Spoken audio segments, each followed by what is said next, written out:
Well, good afternoon, ladies and gentlemen. 1 o'clock Eastern Time, noon Central.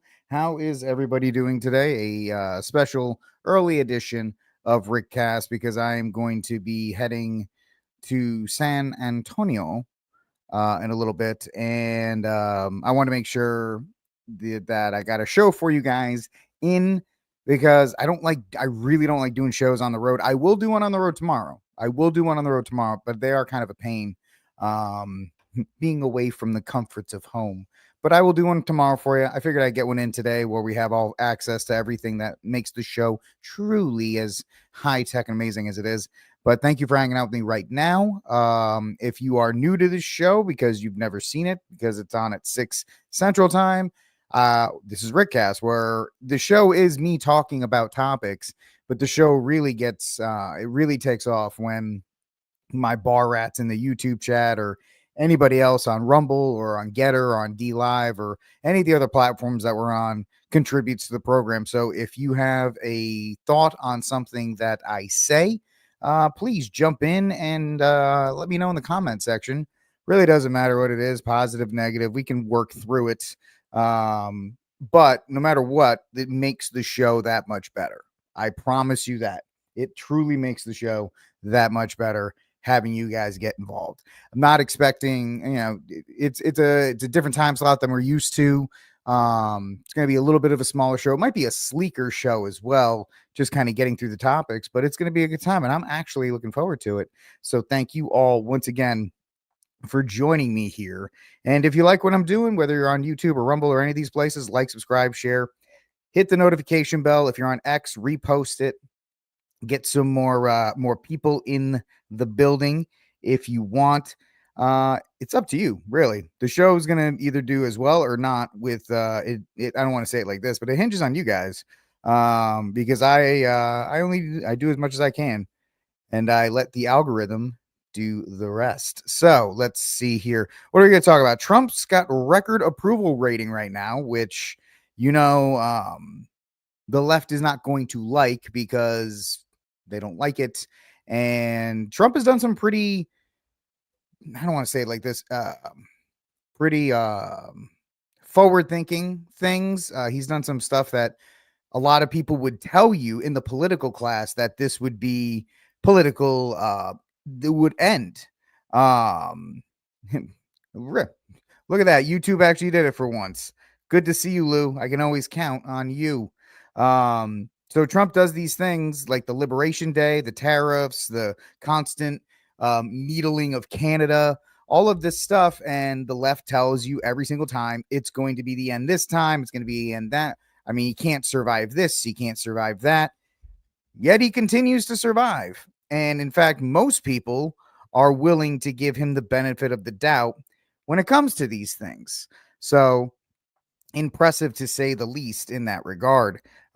So we have that. Secondly, we have a story from the WNBA, because I know all of you are huge female sports fans, just about Angel Reese, the greatest rebounder in the history of the WNBA, because she misses every single one of her shots, so she has an opportunity to get those. Cried racism. And now the WNBA is like, yeah, there was none. There was no racism. Now you'll find this commonly in women's sports, mostly because, not all, but mostly because women's sports tend to be more aligned with progressive values, DEI, and all these other kinds of things. And this isn't the first time that a black woman has accused a fan base. And I don't think Angel Reese said it. Somebody on the internet said it, and she just kind of went along with it. She didn't disprove it. But if you remember the Duke BYU case, if you don't, we'll talk about it. But there was a case with Duke and BYU over a volleyball game. And that turned out to be no real either, which is the kind of wording that you guys are looking at here. No real here on RickCast. But it happens often in these sports because these women, I don't know, it's more about covering for their lack of effectiveness, skill, whatever you want. You guys can let me know what you think when we get to that story. Florida, I know Steve Cunningham of Census Video is going to love this story. Floridians will be able to pay some bills with gold or silver under a new law, which Florida is becoming that much closer to its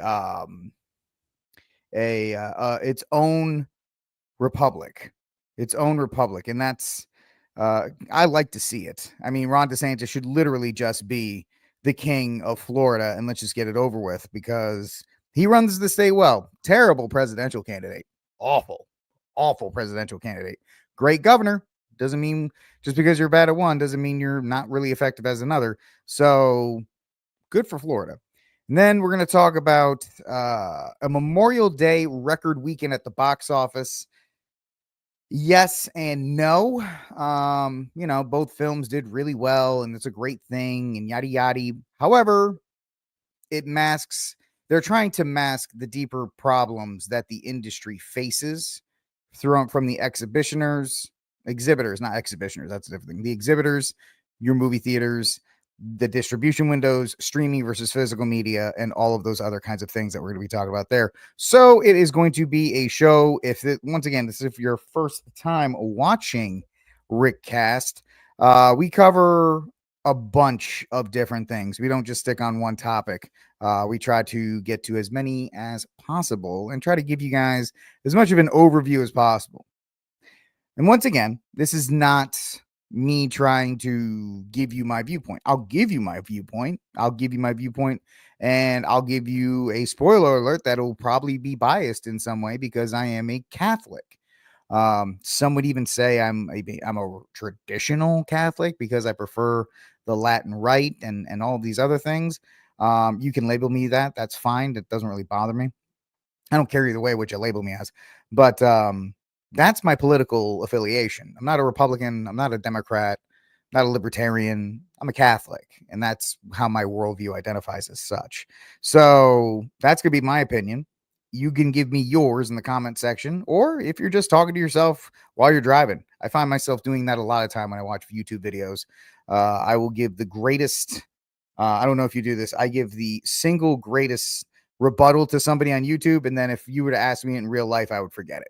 I'd 100% forget it, but it is what it is. All right, ladies and gentlemen, let's get into, I got a couple of things, I call them hot takes, where they're not full stories, but I want to at least address them. Ironically enough, sometimes hot takes become their own separate segment because I just kind of keep yabbing along. But let's get to our first one here. I always like to start off with something lighthearted. That's not that one. Something lighthearted, something a little funny, little goofy to kind of get us into the show. So if you fly into the country of Turkey, you better sit down until that plane gets to the actual gate. Don't be, and I confess, before we get into the story, I am this guy. I am the guy that as soon as the plane lands, even if I'm in the back, my belt is I'm unbuckling the seatbelt and I'm standing up. Why? I don't know. Makes me feel better. But I am absolutely one of these people. So I cannot fly to Turkey because I will be, fined for doing so. Even though I make fun of the people too. I make fun of people that, now, I'm not the kind of person that if I have like an aisle seat, I won't stand in the aisle. I've seen some people like they'll get up, stand in the aisle, even if they're all the way in the back of the plane. I won't do that. I guess it's maybe stretch my little legs. Could be, could not be. I don't know. But if you do that, you are with me. You are in a proud tradition of people that stand up before the plane actually lands. So Turkey, earlier this month, Turkey's Civil Aviation Authority introduced new rules imposing fines on passengers who loosen their seatbelts, opening the overhead bins, or stand in the aisle before the airplane has come to a complete stop. New regulations were implemented in response to concerns raised by passengers and findings from inspectors that revealed a rise in safety issues during the taxiing phase after touchdown, as reported by Turkey's Civil Aviation Authority. Commercial airlines must issue revised in-flight announcements instructing passengers to remain seated or wait for others to exit first before ensuring orderly disembarkation and avoid cabin chaotic cabin movements. The aviation authority warned that such actions endanger the well-being of passengers and their luggage, while also ignoring the comfort and priority of others waiting to disembark. $70 for a violation. So now this is interesting, because how do you enforce it? Do you have to take one of the because now one of the flight attendants, flight stewards, I know they're flight attendants, but they're flight stewards, will have to monitor this? And if somebody does stand up, do they write them out an official fee? Is it on if American Airlines flies in, do they have to do it there? Obviously, Turkey has its own airline, so they'll probably streamline this another way. But what if you're an international passenger and you fly in? Do those rules apply to you as well? It's a little interesting in that regard. So I mean, there's no immediate evidence that confirms enforcement of these fines yet, but the measure to reflect efforts to enhance passenger safety. I get it. It's annoying. Do you think, out there, do you think this is something that needs to be done via a fine, or is it just annoying? Is the fine necessary, or is it just, people are going to be people. They're going to stand up. They're going to stretch their legs. Maybe somebody's so desperate that to stand up, maybe they're claustrophobic, they'll just take the fine and move, right? I'll take the fine anyway. I don't care. Just $70, not a big deal. But I don't know. You let me know in the comment section down below. Good idea, bad idea. How will it be enforced? It is very, it's an interesting concept in theory, but I don't know how the application of it actually works going forward, because then a stewardess, it's a flight, we're all flight stewards or flight attendants, whatever, you're all stewardess, will have to stop what they're doing, or does somebody from Turkey, from the airport, come onto the plane and look at everybody? I don't know. And how do you find out who the person is? They can give you a wrong name. There's a lot of stuff that may or may not work with this, but interesting enough. I don't know if it's a problem that needs to be addressed like this, or if it's just, we could just mock those people. I think mocking of people and shaming them for standing up, even though I am one of those people that do so, is far more effective than trying to monetarily penalize them. This is RickCast. Like, subscribe, share, hit the notification bell. Michael, I am heading down to San Antonio this afternoon, and I want to make sure I got a show in, because it's going to get kind of chaotic when I get there and trying to set up and do all this other kinds of stuff. So today only, the show is being done now, so I can at least have a live show for you guys. You can watch it whenever you want during the rest of the day. And then tomorrow, it'll be at 4 p.m. Central Time, because I want to give myself enough time to find a church in San Antonio, right? It should be pretty easy to attend the Feast of the Ascension, right? Because tomorrow's a holy day of obligation. Catholics, don't forget it. And so that's why the show is on right now. But thanks for hanging out, and thanks for tuning in, Michael. Appreciate it. Let me know what you think about the stories as we go on. All right, fellow Catholics, let's talk. I said yesterday proudly that I am a Pope splainer, and I still am. But just because I am a Pope splainer does not mean that I will defend every move that the Vatican makes, or that the Holy Father appointments, or anything else like that. And there's an article going around today about the new appointment for the Pontifical Academy on Life, I believe is the name of the organization. Not a good look. It's not a good look, and it's not good. It's really, it's sad. And unfortunately, really what it does, it confirms, it allows those who were questioning this selection from the beginning kind of an aha moment. Not that, I don't know if they're going to take it as such. It confirms their fears that the same old will be continuing to happen in the Vatican, which is sad, but it may be true in this regard, especially with the Pontifical Academy for Life, and how important a role it should play in shaping things and making statements. So I won't defend it. And I will tell you, I'm not happy about it. But I will say this, there's nothing I can do about it. Because right now we're still in speculation mode. Well, Rick, he said this, he said that. Correct. He has said a lot of things. But at the same time, we're in speculation mode. We don't know until things actually happen. So, like with everything else, I'm not going to worry about the bridges that are on fire until I actually get there. I will continue to offer rosaries and holy face chaplets for the Holy Father, rosaries for the Holy Father and Holy Mother Church. And I've picked up the Holy Face devotion again, specifically for Pope Leo the 14th and his pontificate, and I will continue to do so. And not get, upset or not get, I am disappointed for those of you who warned us that Pope Leo is going to kind of just be the same old. I have to admit, you guys are correct in that regard, at least as far as this selection. As far as this selection, you are 100% correct. All right. And secondly, it hasn't been a good day as far as, for Catholics, simply because the situation in Charlotte is getting really out of hand. And I know some of you who I've gone back and forth with will say, see, what we were saying is completely true, Rick, and you shouldn't have given us, you should have let us do our thing and blah, blah, blah, blah, blah. Listen, I understand that you feel vindicated by what happened or what is being reported, and we're going to talk about it right now. But at the same time, if you don't live in that diocese, you can't do anything but worry. All right. Right now, the only diocese that this has to impact is Charlotte.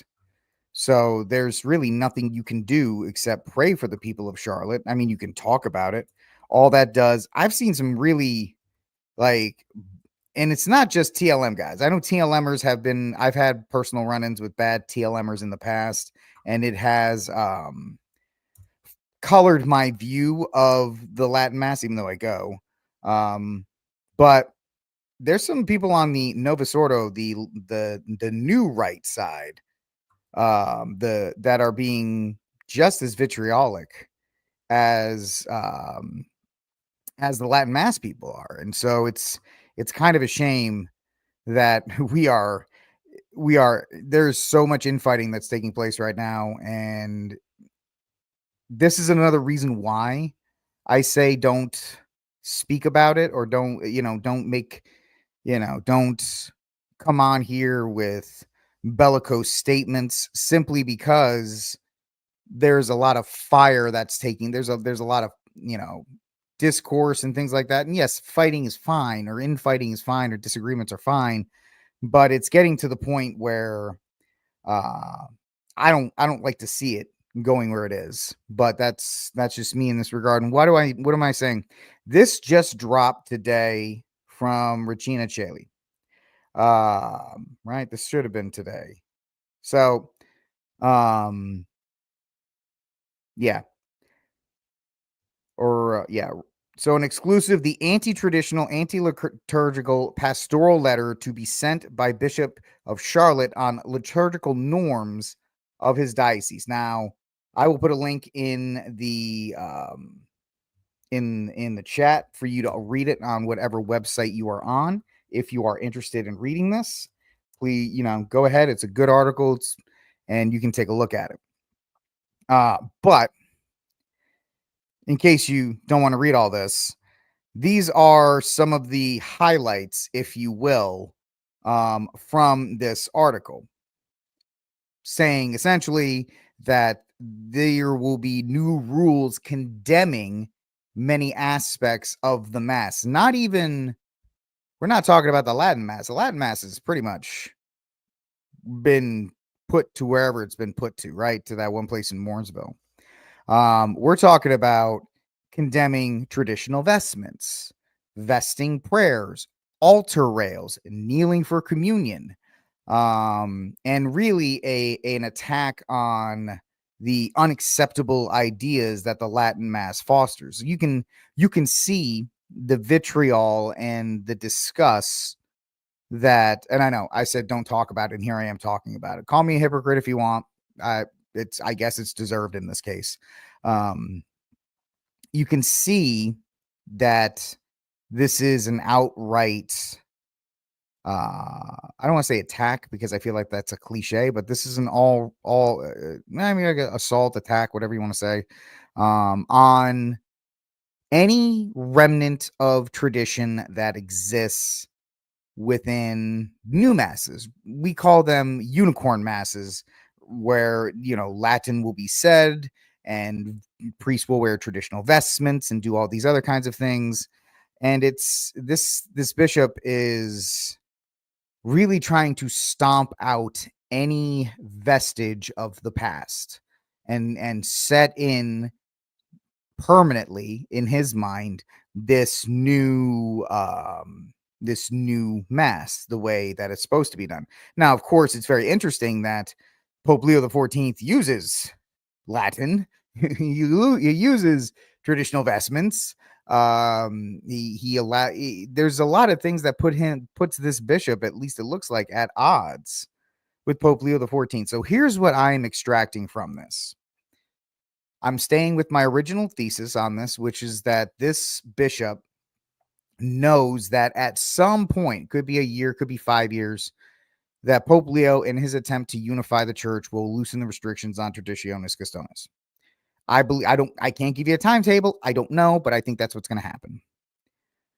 This bishop is trying to implement everything from Traditionis Custodes and more in an attempt to, this is all speculation, take with a grain of salt, whatever you want to think. I believe this bishop is testing Pope Leo XIV. I believe this is a test to see how much they can get away with the suppression of the Latin Mass, the suppression of tradition, the suppression of the past. And you could make the case, I'm just spitting it out there, that he is in a way challenging Pope Leo XIV to bring him back in. And it's an awkward place for the Pope to be in, because he hasn't, like I always say, he as of right now, he has not been in office. He has not been in his position for more than a month. He hasn't even been there a month.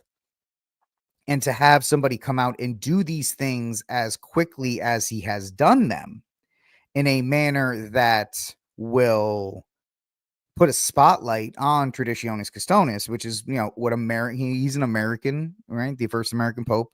And he is an American, and to see what is happening, to try and push back. And I think, Michael, you're saying it a little bit better than I am. As a trial balloon coordinated with the Vatican to measure American response to such a draconian changes, I wouldn't disagree, because remember, there are a lot of Francis appointments still roaming around the Vatican. It's not, think about it. The American presidency can't get rid of the entire bureaucracy within their government. How can the Pope get rid of the entire, Vatican, the personnel? How can he get rid of the entire personnel there? And it could be a coordinated attempt to see how much, and let's say this, how much we are willing to accept. How far will the traditional people be pushed? And I think, and let me go on record, if that is the case, I think that's terrible, and it's against the tenets of the Catholic faith, and it's really negative, and it's sad to actually see be put in action. But this bishop is leading the charge. He is leading the charge, and he is trying to maybe set an example. It might not even be, Michael, in the Vatican. It could be the USCCB. Because, even though you had, Cardinal Dolan and Cardinal Burke and some very prominent cardinals help assist with the election of Pope Leo XIV, Still a lot of cardinals that were appointed by Pope Francis that are not what you would call quote unquote conservative, that want to still enact Francis's agenda, which is what Traditionis Custodes is. So it's going to be, it's first of all, my heart breaks for the people of Charlotte. I don't care about any other diocese because it's not happening to them yet, right? And I'll even tell you, the diocese I'm in now has been um my diocese has been affected by Traditionis Custodes because we lost our Latin Mass at St. Mary's Cathedral in Austin. So I've been there where options have been taken away from me. I get it. It's awful. But this what's happening here is an open declaration, it feels like, against the Mass, the Latin Mass. But so, and I get it, but there's also a point. You're 100% right. There are some bishops that will not touch the Latin Mass because they know it generates a huge amount of money for their diocese. Some, what's the quote from Heath Ledger in The Joker? It's not about the money. It's about sending a message. And I think for this bishop in Charlotte, I don't think it's about, well, the TLM brings this. I think the message is, get in line with our progressive ideas, get in line with what we are doing here. And it's a really bad spot to be in, especially if you're a member of the Diocese of Charlotte, because your bishop is actively going to conflict with you. I'm reading priests here on Twitter that are going, all the stuff you're getting rid of, Your Excellency, is within the rubrics of Vatican II. So what are we doing here? Because it's all the stuff that you're saying that we're condemning, the church says is okay. In fact, the Holy Father is even doing some of these things. So it's a bad situation all around. And hello, Michael. Great to have you here. Thank you for hanging out with us. It's an awful situation. It's awful. And I don't believe that Pope Leo is a part of this, because it would go against his message of unity, especially since he does some of these things in his actual Mass. Why would he give the okay for the bishop to do it if he's doing it?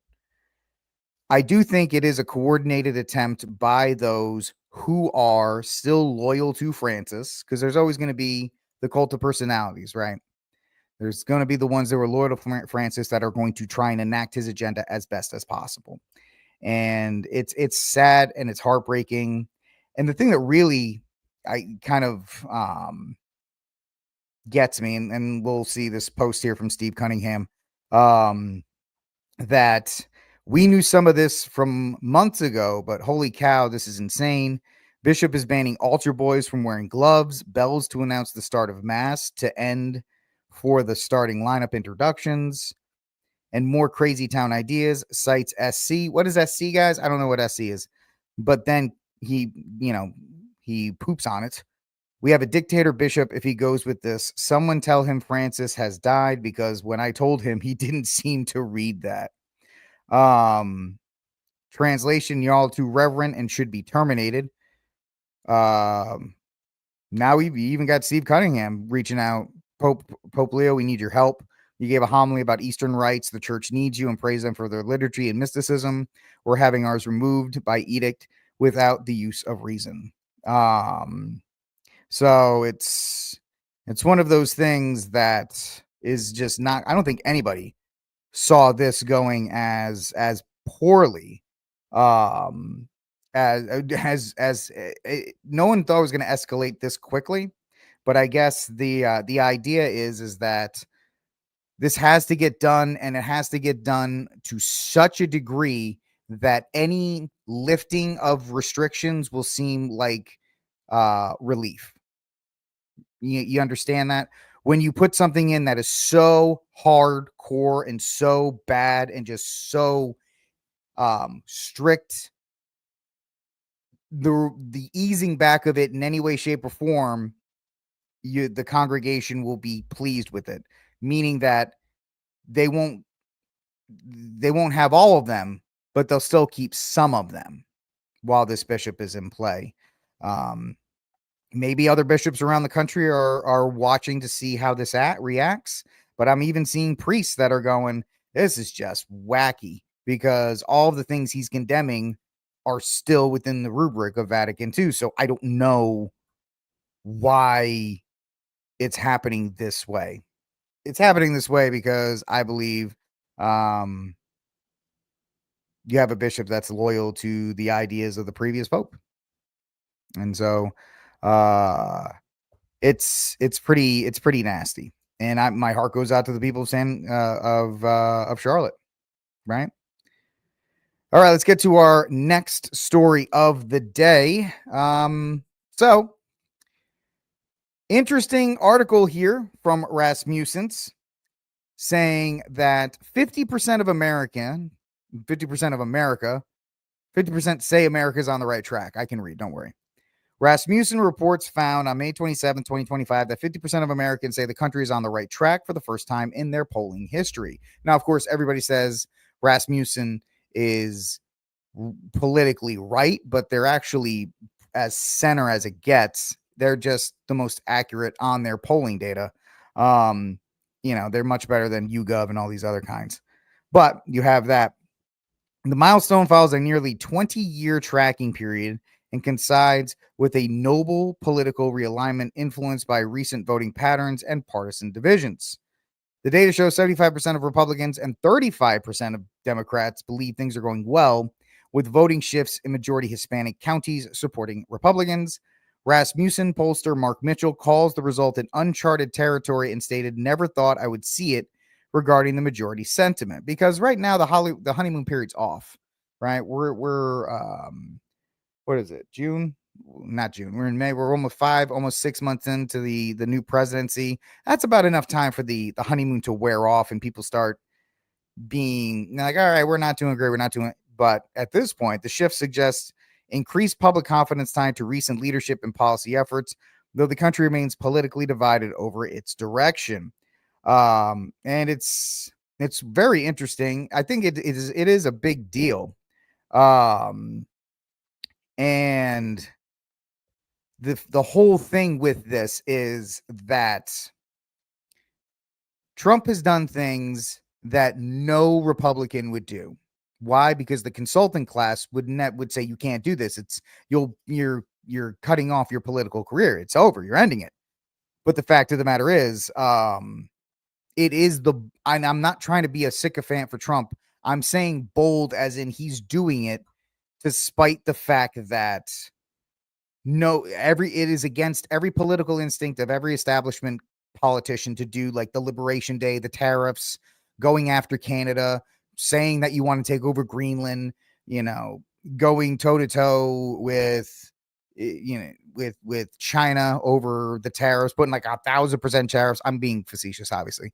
The things in Ukraine, the fact that he's trying to get that done, even though lately he's saying he's getting tired of it, and the list goes on and on and on. Going to war against NPR and the budget cuts, which of course Congress didn't codify the Doge cuts, so that was all for naught. But the fact that Trump is doing these things, and that people would say, you can't do this. If you do this, you won't get reelected. You got to think about the midterms. You got to think about the midterms, man. The midterms are coming up. If you do this stuff, I even said you can't cut the Department of Education because they're going to run on it. Cut it anyway. Most people are okay with it. And so he's just going ahead. And I think I surmise, I am observing that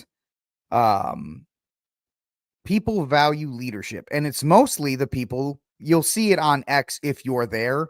Sometimes Trump will say something or do something, and there'll be a bunch of people who retweet it and say, well, I voted for this. People are at least seeing something happening to which they voted for. Now, the immigration issue is still pretty big, but I think Trump's even getting a pass on that because there's so much resistance from these judges, these judges who are, you can call them rogue judges, who are just acting out, and stopping Trump and interfering in foreign policy and doing some of these other things. So I think he's getting a pass on that because people are saying he can't do it because every time he tries to do something, a judge says he can't do it or restricts him, or this unelected official does it. So we're in a very interesting time that 50% say that America is on the right track. Inflation is supposedly going down, but if you look at some of the things, homes are completely unaffordable. There's a lot of economic problems that are kind of brewing under the surface, but at the same time, you have the things that job market's somewhat improving for some people, that there's more confidence that the people that are there, I guess, after Joe Biden's absolute, not really presence in the Oval Office, but his skin suit being dragged around the White House, people are just pleased that there is somebody in the position that they voted for who is actually cognizant and trying to do something and trying to work for it. I don't think anybody, at least on the right, has ever accused Trump of not loving this union of states and doing whatever he can to ensure that this union of states is as profitable or as prosperous as it can be. So this reflects that. And it looks like, the Republicans in Congress need to get on board and kind of get behind what Trump is doing, or they may face some problems in the upcoming midterms, because most of the country, at least most of the Republican Party, and that's the ones you care about, and even 35% of Democrats think that you're at least heading in the right direction, which is historic at this point in time.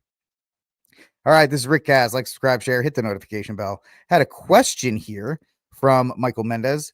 Has the Holy Father said anything about the Western rights? No, he has not touched that.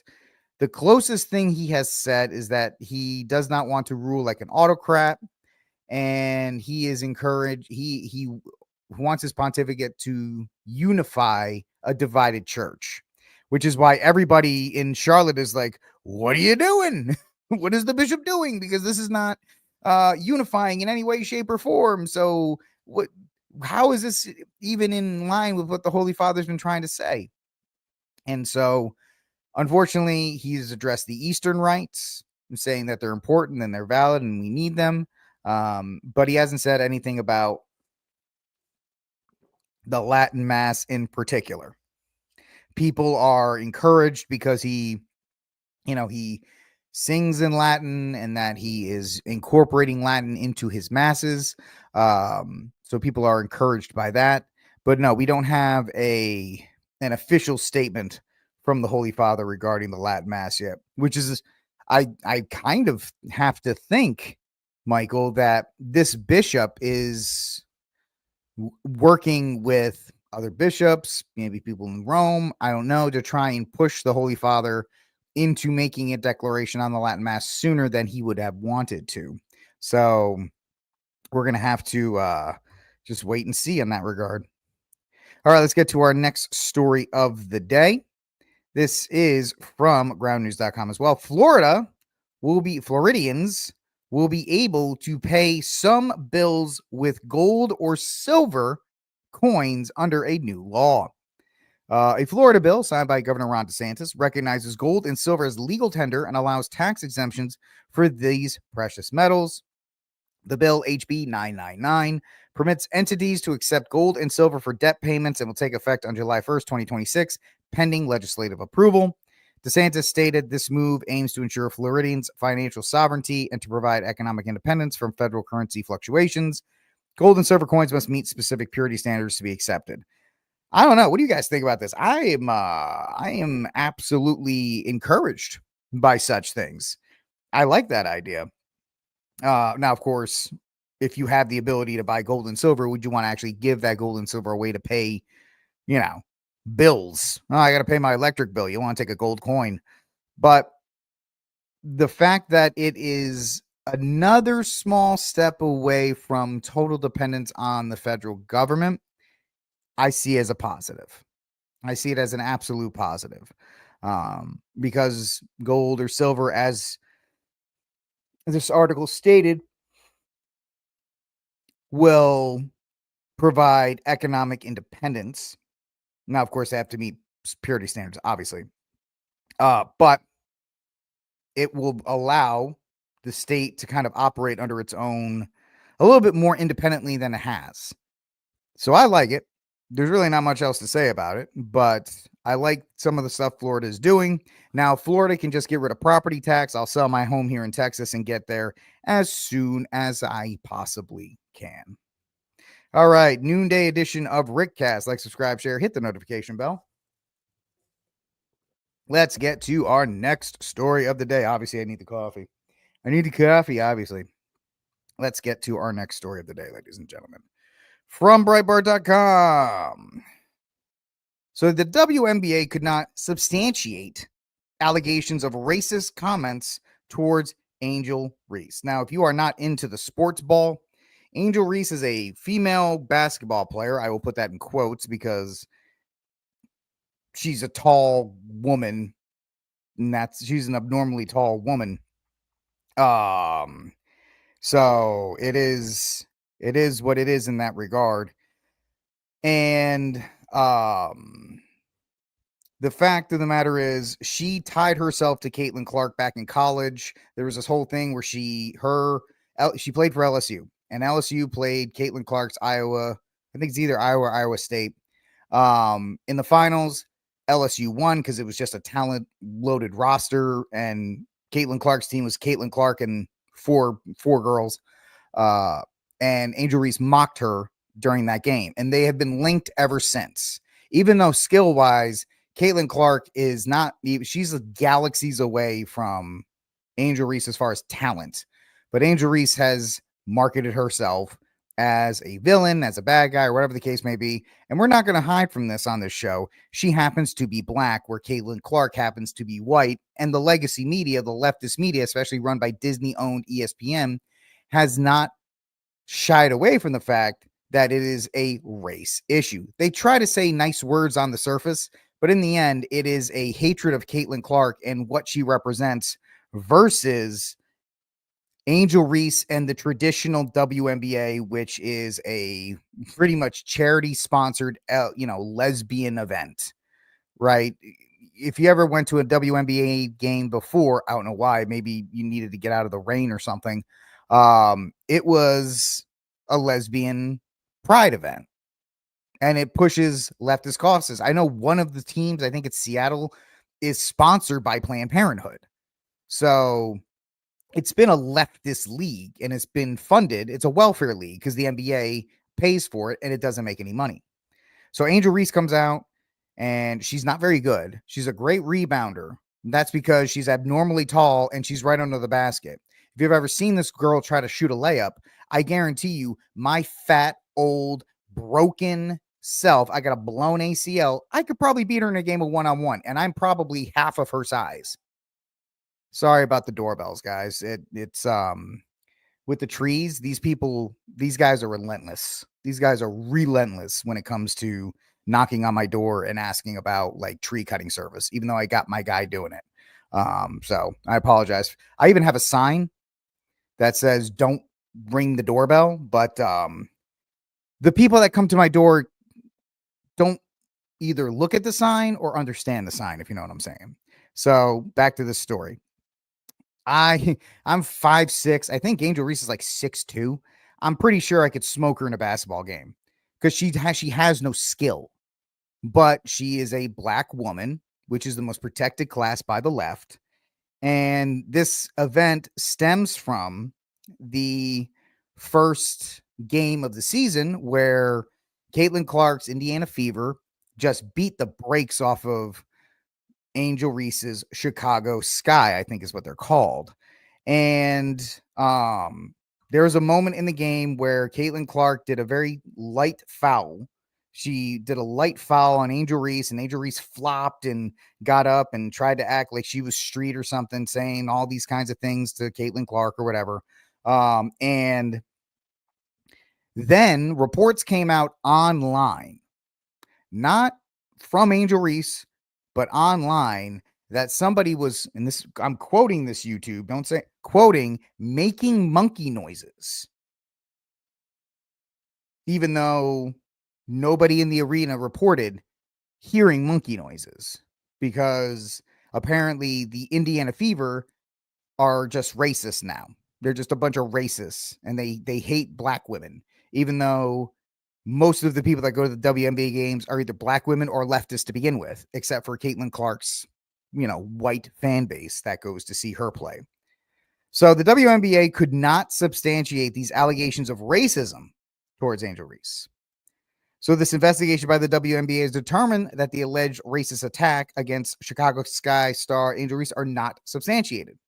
In an announcement on Tuesday, the WNBA said the investigation into the alleged racist attacks yielded no definitive evidence. We have investigated the report of racist fan behavior in the vicinity of the court during May 17th, 2025, the Chicago Sky at Indiana Fever game. Statement said, based on the information gathered to date, including from relevant fans, team, and arena staff, as well as audio and video, we have not been able to substantiate it. The NBA is committed to face and blah, blah, blah. Oh, then it's just a bunch of other nonsense. So what happened is they came out, somebody said, well, obviously they hate this strong black woman. It must have been monkey noises that were saying towards her. You could have found this out. You could have disproven this in about 15 minutes. Listen to the audio. Nope, we don't hear it. Instead, the WNBA came out and said, we condone racist remarks and all these other things, essentially accusing the Indiana Fever fans of being racist because a black girl said it. Or not even black. I'm not even going to. The only thing that Angel Reese has a part in this is that she allowed this to continue. She didn't debunk the narrative. She said, oh, well, I'm just trying to get through it, blah, blah, blah, blah, blah. She went along with the allegations because it makes her a victim, and victim currency is the best currency for the left. And this isn't the first time something like this has happened. This happened back in 2022. BYU apologized to a banned fan, saying it found no proof that person yelled racist slurs. So Brigham Young University apologized to a fan it banned for allegedly shouting racist slurs at a black volleyball player visiting from Duke University.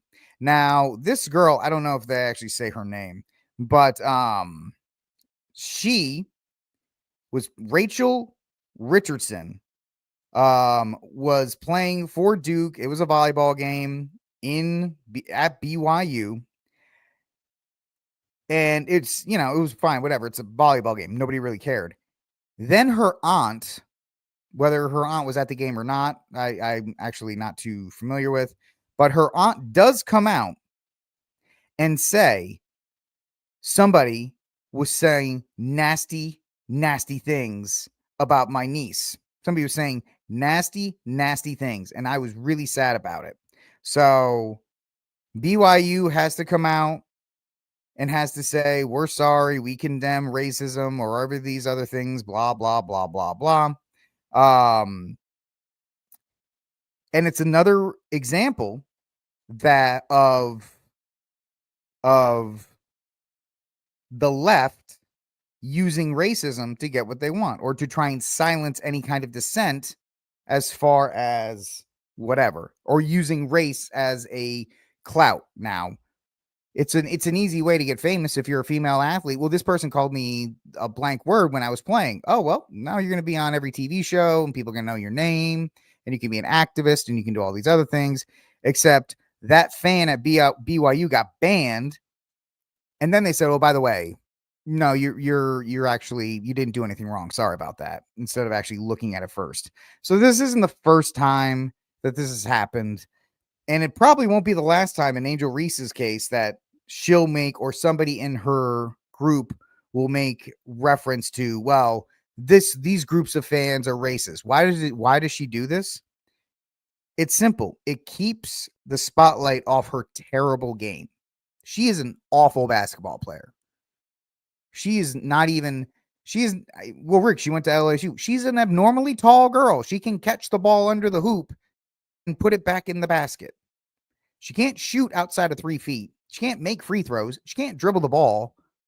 She can barely, her offensive, Manute Bol, if you ever heard of that, Manute Bol has a better offensive game, or had better. Dikembe Mutombo had a more rounded offensive game than Angel Reese ever has. But if she can say, oh, well, these people are racist to me, these people are holding me down, she can continue to be in the spotlight. And she continued because she doesn't care about basketball. She's just looking for a guy to wife her up so she can stop playing. It was just to mean she was tall enough. She got a scholarship out of it. She made like $1 million in NIL money when she was at LSU, and she makes like $75,000 a year to not be able to shoot a basketball. It's pretty good living, right? You can pay me $75,000 a year to shoot a ball, to play basketball. I'd do it. But she's doing it because there's increased scrutiny on her lack of any kind of game. And it's an easy out. Don't pay attention to the fact that I can't play ball. These people are racist. Well, that's weird, but okay. But in the end, as it most of the time is the case, race-based allegations usually fall through. We've seen race hoax happen all the time in different places, and it's pretty sad to see. Michael Thomas is telling us here that reports are coming in now that the Charlotte Bishop was not Leo's choice back when he was chosen. Supich insisted on the appointment, and Leo is not a fan. So that doesn't shock me. That doesn't shock me. And I think it is an attempt to push the Holy Father into a position. You got to make a statement, man. You got to come out. You got to come out and what are you going to do? If you don't do anything, I'm going to ban all this stuff. You want to talk about unity? I'm going to ban all this stuff. I'm going to do all these kinds of things. And I'm forcing you to come out. All right. I'm forcing the hand of the Holy Father. What are you going to do? And it's a political move. It's a political power move. Right. Because these people who were appointed by Francis or Supich, who's very close to Francis, share same ideology, they are going to do whatever they can to codify and solidify the pontificate of Pope Francis. They are scared to death that he becomes forgotten. That if Pope Leo XIV unifies the church, undoes the restrictions on Traditionis Custodes, that Francis will be a memory. Now, of course, the appointments to pontifical for life is not great. He's another version of Francis or whatever the case may be. But that doesn't shock me, Mike. That does not shock me, Michael, at all. That he is, I wouldn't say doing this but he's at odds with the Holy Father right now. Yeah, it doesn't shock me in any way, shape, or form. All right, let's get to our last story of the day here. So this is a report coming out. Memorial Day sets attendance record at movie theaters to start summer. The North American box office, let's see what the highlights are here. During the 2025 Memorial Day holiday weekend, reaches a record-breaking 326 million in ticket sales from the top 10 movies. The surge was driven by the premiere of Disney's live-action adaptation of Lilo and Stitch and Paramount's Mission Impossible: Dead Reckoning. Lilo and Stitch earned 145 million domestically, marking the second biggest opening of the year, while Mission Impossible contributed 63 million, a franchise record, which is still really bad. Analyst Sean Roberts highlighted that the combination of the two highly anticipated and well-received major releases attracting a wide variety of viewers have created a strong momentum, leading to projections of domestic summer box office exceeding 4 billion. The record Memorial Day weekend indicates growing momentum for cinema's recovery despite the industry challenges. I'm going to have to throw a flag on this one. This is a lot of dressing. This is a lot of nice dressing for an industry that is struggling. First of all, I'm going to go on record and say Mission Impossible made a mistake by debuting the same weekend as Lilo and Stitch. If Paramount was smart, and it doesn't sound like Paramount's very smart at all, they would have released Mission Impossible Final Reckoning the first weekend of May, right? What was that? May 2nd or whatever the case may be. They would have released it May 2nd because Thunderbolts was already dead. It had no legs. And Mission Impossible could have had 3 weeks of the PLFs, which is the premium large formats, or premium large PLSs, premium large screens, or IMAXs and stuff like that, which they charge more money for. Instead, they went head to head with Lilo and Stitch, instead of Lilo and Stitch making as much money as it could have made. Because Lilo and Stitch is what we call a 4-quadrant film, and Mission Impossible is not a 4-quadrant film. The second thing is that ticket prices are absurd at this point. Now, they don't affect me too much because I go to a movie tavern where they charge you like $6 for a ticket because then they charge you money for the food.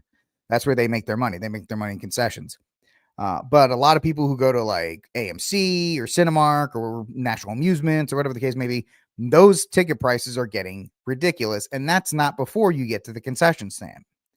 So you actually have less butts in seats with being charged more money. And the industry can say, oh, well, it's a record-breaking thing. We've made more money. We're gonna have a strong rebound.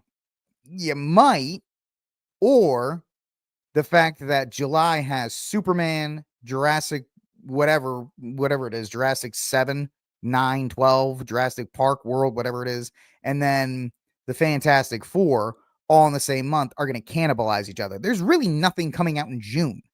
I mean, June 4th, you have the John Wick movie Ballerina, which I'll go see.